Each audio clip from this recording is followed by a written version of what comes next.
조갑제 TV 시청자 여러분 안녕하십니까? 2025년 5월 4일 오전 9시입니다. 어제 국민의힘 전당대회가 김문수 후보를 우리의 대통령 후보라면서 확정 발표를 했습니다.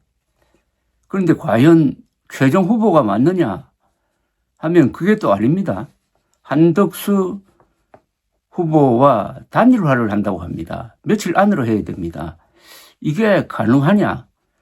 아름다운 단일화를 해야 되는데 그게 과연 가능하냐 하는 의심이 생깁니다.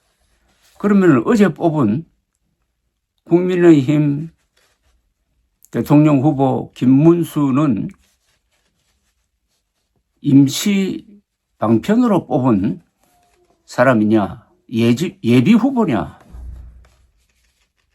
아니면 심하게 좀 말하면 가짜냐? 여기에 국민의힘이 책임을 져야 합니다. 그런데 이 모든 것은 앞으로 길어봐야 일주일 안으로 결정될 겁니다. 이게 잘못하면은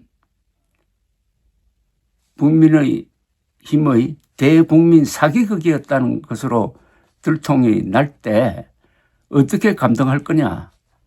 과연 국민들을 설득시킬 수 있는 아름다운 단일화를 해가지고 지금 두 사람이 갖고 있는 지지율을 합칠 수가 있느냐. 그게 정치공학적으로 가능하냐. 국민의힘 지도부가 지금 어마어마한 모험을 하고 있는 것 아니냐 하는 생각이 듭니다. 그건 변론으로 하고 어제 김문수 후보의 수락 연설을 읽고 깜짝 놀랐습니다. 저는 김문수 후보를 잘 아는 사람입니다. 자주 만났던 사람입니다. 그런데 제가 아는 김문수 후보가 이런 말을 할 사람이 아니에요. 그래서 저는 이거 혹시 윤석열 전 대통령이 쓴 연설문 아니냐 하는 생각이 들 정도로 윤석열과 윤석열의 억지, 과장, 왜곡 그런 버릇과 너무나 흡사한 내용이었습니다.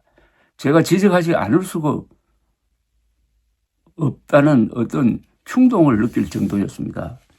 이렇게 이야기했습니다. 우리 모두 혹독한 겨울을 보냈습니다. 좌절과 분노를 뚫고 오늘 이 자리에 모였습니다. 수많은 국민들의 함성에도 대통령은 탄핵됐습니다. 우리의 민주주의가 위기를 맞고 있습니다. 기필코 이번 대선에서 승리하겠다는 각오로 오늘 우리는 모였습니다. 아니, 윤석열이 억울하게 탄핵됐다는 뜻으로 들립니다.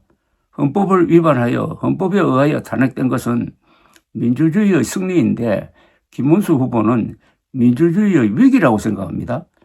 그가 말하는 대선 승리는 윤석열을 탄핵한 헌법 수호 세력에 대한 복수로 읽힙니다. 그는 또 이렇게 이야기했습니다. 민주당은 31명에 대한 탄핵안을 제출했습니다. 국무총리와 경제부총리, 장관, 감사원장의 방송통신위원장, 검찰총장, 수사검사에 이르기까지 무차별 줄탄핵을 했습니다. 자유민주주의 시장경제, 헌법에 어긋나는 온갖 악법을 만들어냈습니다. 예산을 삭감해서 정부를 마비시키고 있습니다. 헌법재판소 윤석열 파면 결정문이 부인한 윤석열의 억지 주장을 그대로 되풀이하고 있습니다. 그래서 이 연설문은 윤석열이 써준 것 아니냐 하는 생각까지 들 정도라는 이야기입니다. 위의 탄핵안들이 헌법재판소의 현명한 결정으로 모조리 기각된 사실은 이야기하지 않습니다. 유리한 부분만 떼어내 과장을 하는데 제가 아는 김문수 전 장관은 당당한 사람이고 정직한 사람이고 소박한 사람인데 어떻게 이런 말을 할까 하는 생각이 듭니다. 범죄가 다발하고 있다고만 하고 범인들이 다 잡혔다고 이야기해 주지 않으면은 범죄 천국으로 알려지는 것 아닙니까? 국회의 본래 권한인 예산 삭감을 정부 마비시키기라고 지금 말을 하고 있습니다.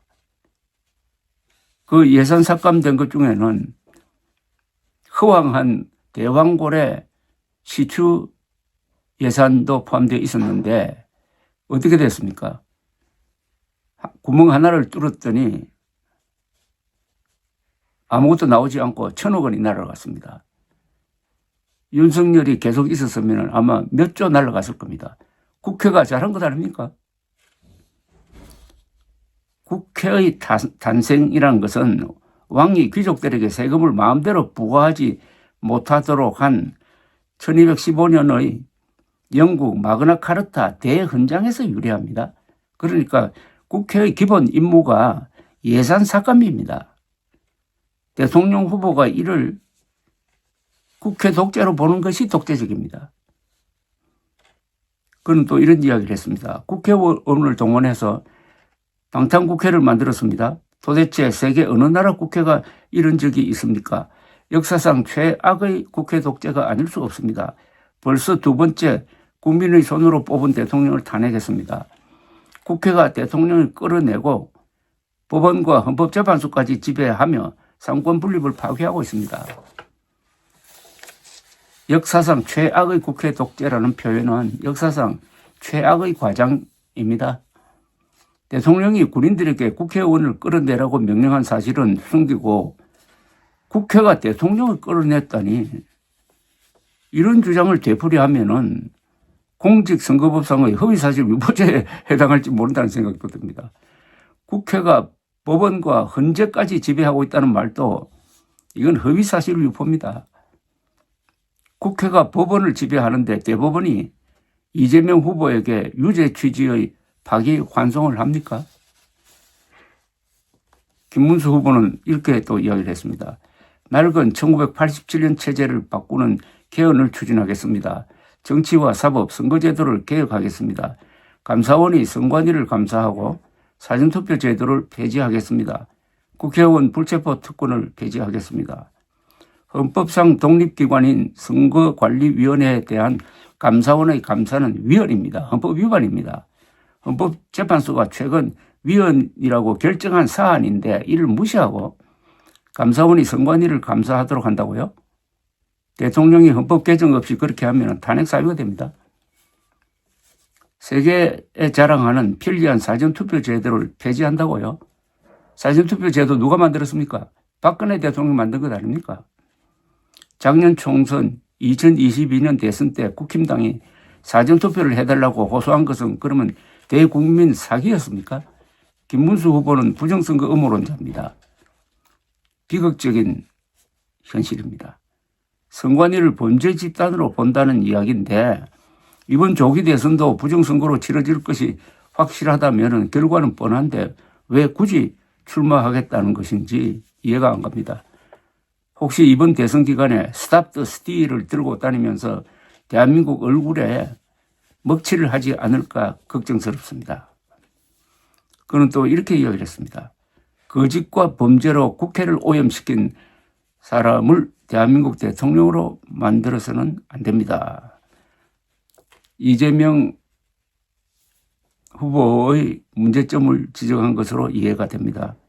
그런데 군대를 동원해가지고 국회를 무력화시키려 한 대통령 아래에서 근무한 사실에 사과한 다음에 할 이야기가 아닐까요?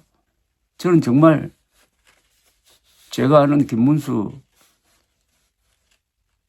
전 장관이 이런 글을, 이런 난폭한 글을 썼을까 하는 의문이 지금도 남습니다. 감사합니다.